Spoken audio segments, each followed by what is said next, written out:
Hello and welcome back. This is definitely not going to be the usual video, and it is not something I'm particularly happy about, but I feel like I need to address it because, well, one, I'm currently really frustrated by it, and two, it leaves it really hard for me to continue to do some of the work because it's an essential part of what I do as a luthier and repair person is testing instruments. Now this is sort of a review, I guess you could say, but it's not going to be your typical review because I don't have some particularly fun things to say, but this can act as a warning to those of you looking into something like this. What I have here is a Line 6 Amplify 150, an amp that I was really excited about when they came out with it, not only for the options for guitar, but for the fact that it also doubled as a Bluetooth speaker, which I used frequently, now having this myself.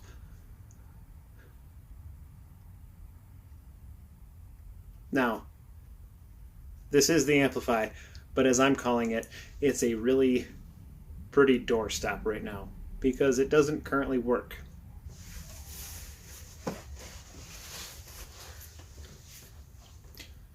I know what you're saying. It doesn't work, you say.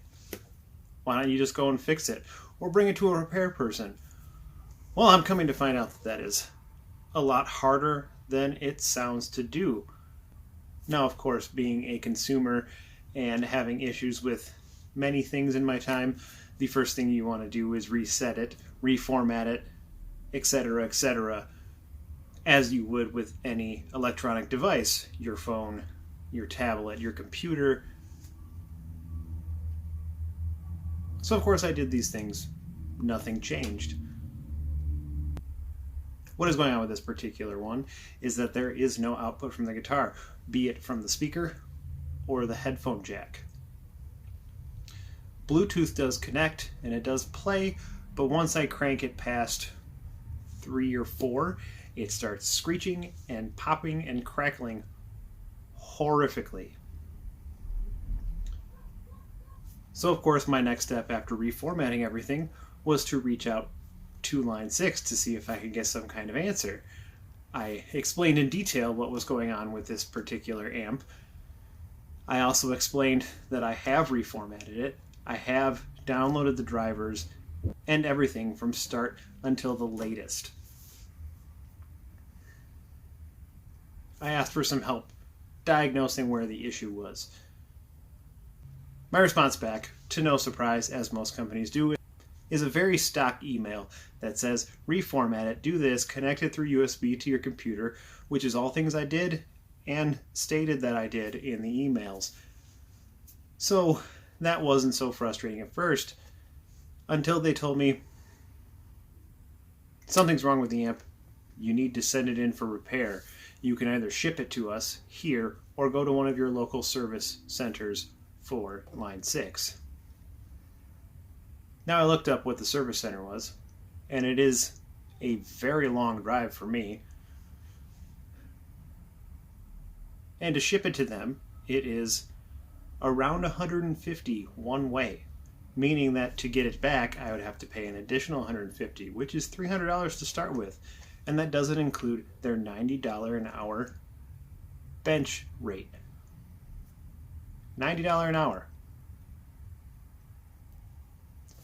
Now I bought this for around $150, so just to ship it out there is what I paid for this.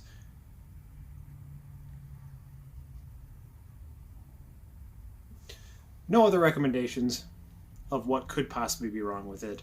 Nothing to do with any boards or speakers or any inputs or outputs. Nothing. Except for you can send it in or bring it to a repair shop. So my next step was to go to local shops to see if I could then bring it to someone else to repair it, to look at this. Well, after talking to several repair people, it turns out that a lot of places won't work on Line 6. for the reason that the company is hard to work with. So what am I left with?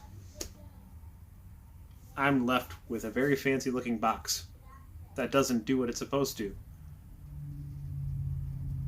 Or I can pay more than the amp is worth to repair it, or just buy a new one. I think I'm going to go with the latter. Line 6 has put a horrible taste in my mouth right here, and that's coming from a guy who has used Line 6 throughout the entire career of playing. I've had many Line 6 amps, I've had a pod, and they've all been great. I've had no issue with them. The last Line 6 amp I had was the 40 watt Spider with the Bogner tubes, and that amp was amazing. Only reason I got rid of it was because I couldn't play it in the apartment I was living in. So I downgraded to a 10 watt amp.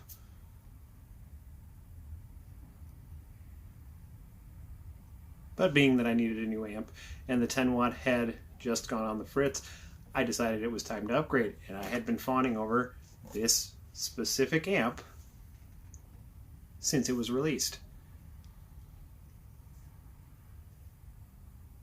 I have had this one in my possession for a year. It was great. Up until it stopped working and they won't help with it. So needless to say, I'm looking for a new amp, and it's not going to be a Line 6.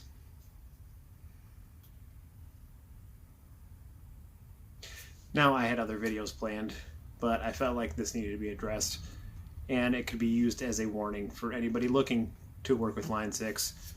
I'm sure there's many amps there that still stand the test of time for Line 6, like that Spider with the Bogner tubes.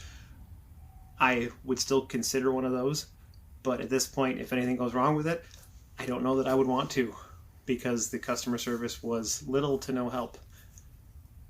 And they probably would have told me to pay more than the amp is worth to repair it. With that, don't forget to like, comment, and subscribe. Let me know if you've had similar stories with Line 6.